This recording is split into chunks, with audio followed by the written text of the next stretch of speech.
Halo teman-teman, berjumpa lagi ya dengan saya di Rayudi Channel. Kita ketemu lagi teman-teman. Bagaimana kabarnya? Kita doakan selalu teman-teman semua dalam kondisi selalu sehat ya, selalu baik dan dilancarkan segala aktivitas dan rutinitasnya. Amin amin amin. Video saya kali ini teman-teman, saya mau bahas mengenai seputar kelistrikan mobil ya. Jadi apa yang menyebabkan aki ya di mobil kita itu tekor ya. Misalnya baru pemakaian aki belum sampai setahun kok aki sudah drop gitu ya. Atau mungkin lagi di jalan nih tiba-tiba kok mesin mati sendiri ya kan. Kemudian begitu dicek ternyata aki kehabisan strom ya. Jadi apa sih penyebabnya hal itu terjadi?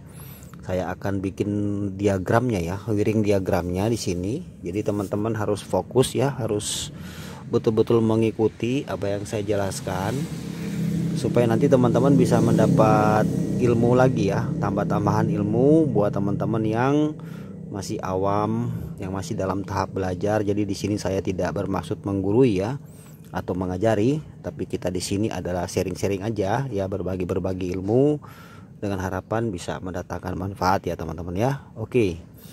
Nah, sekarang teman-teman sebelum kita lanjut ya, saya minta dukungannya sama teman-teman ya yang menonton. Jangan lupa teman-teman untuk menekan tombol subscribe ya teman-teman ya. Dan jangan lupa juga menghidupkan notifikasinya. Tentunya tidak lupa saya mau ucapkan banyak-banyak terima kasih atas dukungan dan support kalian untuk channel ini, biar saya tetap semangat ya untuk membagikan konten-konten yang bermanfaat. Oke teman-teman, jadi di sini saya akan menggambar ya, membuat skema yang sederhana aja ya. Nah, jadi kalau saya buat di sini saya akan buat aki ya. Ini sorry spidolnya, saya spidol hitamnya nggak ada, jadi adanya warnanya begini, nggak apa-apa ya teman-teman ya. Jadi aki itu kan ada min sama plus ya. Tentu saja aki 12 volt dong ya kan. Aki di mobil kita kan 12 volt ya. Kalau ukuran ampere aki itu tergantung jenis mobil kita apa ya teman-teman ya. Oke.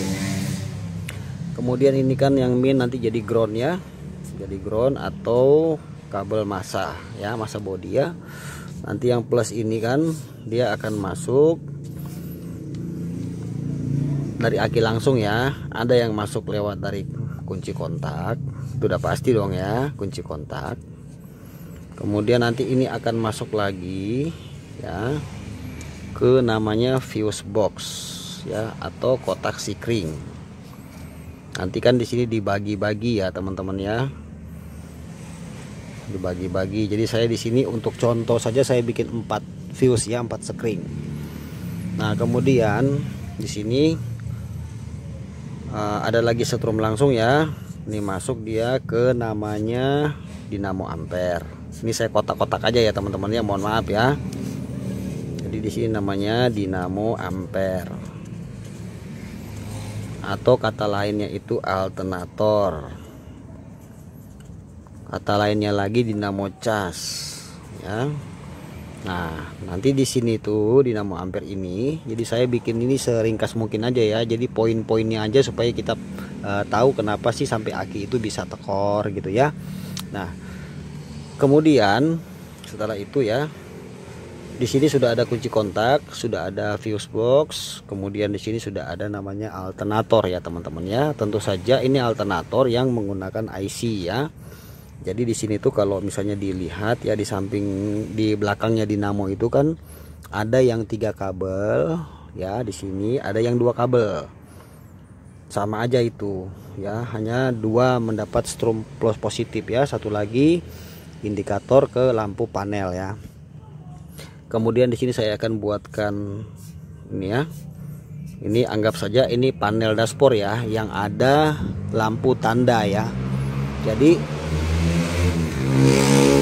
kalau misalnya kita posisi kunci kontak on, nanti kan lampu di panel ini semua akan menyala kan ya. baik itu gambar oli, gambar handrem, cek engine dan lain-lain ya. Nah, salah satunya itu kan gambar aki ya. Nah, kan ada gambar aki warna merah itu ya teman-teman ya. Nah, gambar aki ya.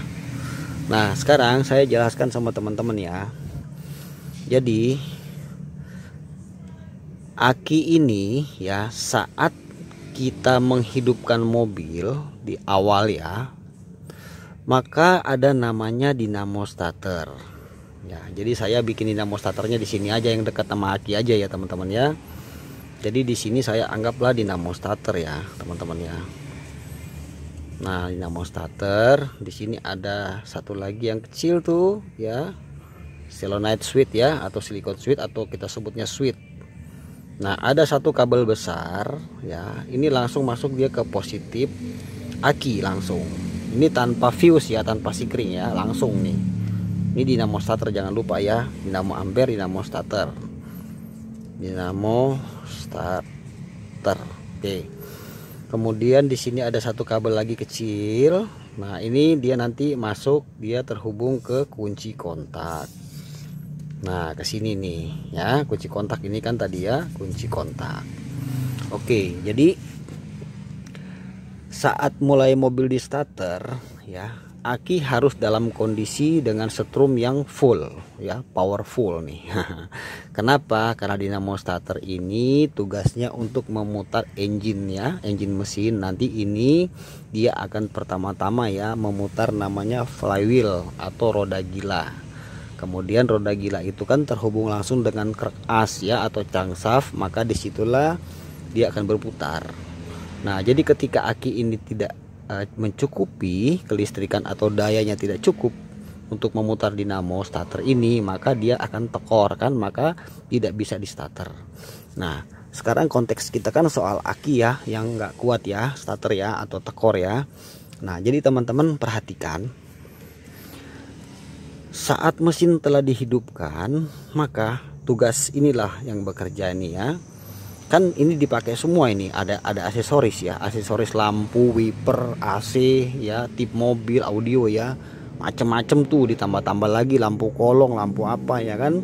Maka kalau misalnya dinamo ini tidak ngecas ya, dinamo ampere ini tidak bekerja, di sini kan ada puli ya, satu puli. Nah, kemudian puli ini kan nanti terhubung dengan namanya tali kipas ya kan, atau fan belt ya. Kemudian di sini akan terhubung dengan beberapa, termasuk salah satunya water pump ya, dan AC ya. Kemudian akan ketemu dengan puli krek as ya. Maka saat mesin hidup, maka ini akan berputar. Nah, sekarang misalnya nih ya, kalau mesin telah dihidupkan, kemudian dinamo ini bermasalah, otomatis aki ini akan kehabisan setrum ya. Tandanya apa? Saat kunci kontak on, lampu panel ini akan menyala. Itu memberi sinyal bahwa dinamo ampere ini terhubung ya. Saat mesin telah dihidupkan, lampu yang ada di dashboard ini, lampu indikator ini ya, harus mati. Saat mesin hidup ya, harus mati, menandakan bahwa dinamo cas ini sudah mengisi. Nah, teman-teman perhatikan ya. Yang pertama, kalau misalnya aki itu tekor, kalau kita lagi nyetir ya teman-teman ya, teman-teman sesekali kalau lagi nyetir, terlebih mobil-mobil lama nih ya, selalu perhatikan di bagian panel ini ya, kalau lampu ini kadang redup, kadang terang ya kan, atau dia manteng nyala terus. Nah, itu teman-teman harus waspada. Berarti ada kemungkinan besar ya, secara umum bermasalah di alternator. Tetapi bukan berarti bahwa alternator ini mutlak sudah rusak. Ingat, di sini ada namanya fan belt, tali kipas ya. Saat fan belt ini putus atau longgar ya, maka lampu di sini pasti akan menyala. Tandanya berarti dinamo ini tidak bekerja, tidak menyuplai listrik ke sini ya. Ingat ya, listriknya yang dipakai itu DC ya. Ini bukan listrik AC loh, DC volt ya. Nah, jadi itu yang pertama, cek bagian fan belt. Kalau memang di sini lampu itu menyala, kalau fan beltnya masih terhubung ya dengan baik gitu ya, ada kemungkinan memang dinamo ampere ini bermasalah ya, karena di dalam sini ada namanya IC, dioda ya, lain-lain segala macam ya, bisa kemungkinan itu bermasalah. Tapi rata-rata permasalahannya itu di karbon brush. Di dalam sini juga ada namanya karbon brush, itu sering suka habis ya, yang nyentuh langsung dengan angker ya, kuningan angker, maka dia kalau itu habis tidak bisa ngecas, maka lampu di sini akan menyala. Nah, yang selanjutnya teman-teman perhatikan ya, bahwa dari kunci kontak ini itu ada setrum yang ke sini ya. Waktu kunci kontak on, strum akan masuk ke sini tapi melewati namanya fuse ya. Jadi dari sini dia akan pindah ke fuse dulu. Dari fuse dia baru ke sini. Masuk ke sini. Nah, satu lagi di sini kabel akan masuk ke sini. Ya, mengirim berita ke sini, memberi tanda bahwa di sini sudah di posisi kunci kontak on ya, menunggu mesin hidup ini berputar, kemudian ini akan mati dan ini akan kembali netral. Tadinya ini min atau plus ya, kemudian dia akan kembali netral, ini akan mati. Nah, jangan lupa juga teman-teman untuk memeriksakan ya listrik yang masuk ke sini ya, ada apa enggak, cek di fuse. Nah, makanya saya bikin skemanya yang sederhana begini ya. Fuse bisa juga putus ya teman-temannya, atau kendor atau kotor ya. Jadi itu yang bisa menyebabkan terjadinya aki ini tekor ya, sehingga baru pakai beberapa bulan, belum lama sudah sepertinya mau rusak ya. Supaya teman-teman nanti jangan terkecoh ya.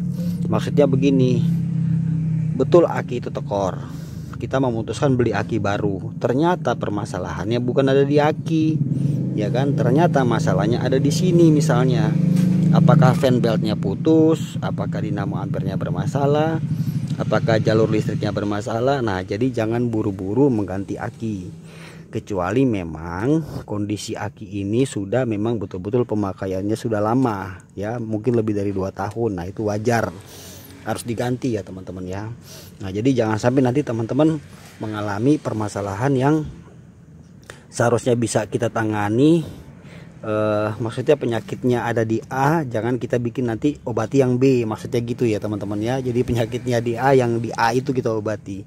Jadi belum tentu aki itu bermasalah, walaupun memang ada sangat berkemungkinan aki ini rusak karena ada umurnya kan. Tapi urut-urutannya kita mengecek dengan mudah ya seperti ini teman-teman. Apalagi kalau dinamo ini masih menggunakan namanya cat out ya, regulator. Nah, itu cat outnya juga bisa bermasalah. Contoh kayak mobil Kijang itu makan masih pakai cat out. Nah, jadi seperti itu ya teman-teman ya. Jadi dengan cara kita belajar skemanya seperti ini, kita mulai paham nih ya, bahwa kondisi aki mobil kita kalau misalnya drop, mesin tiba-tiba mati ya, kita bisa menganalisa untuk sistem kelistrikannya seperti ini. Nah, kalau fan beltnya ini putus, ada ciri lagi ya. Ciri lagi itu apa? Di sini ada jarum namanya jarum temperatur. Nah, karena kalau ini putus biasanya water pump tidak berputar, maka cirinya ini akan menyala. Setelah itu jarum temperatur ini akan naik terus ya, artinya mesin bisa overheat.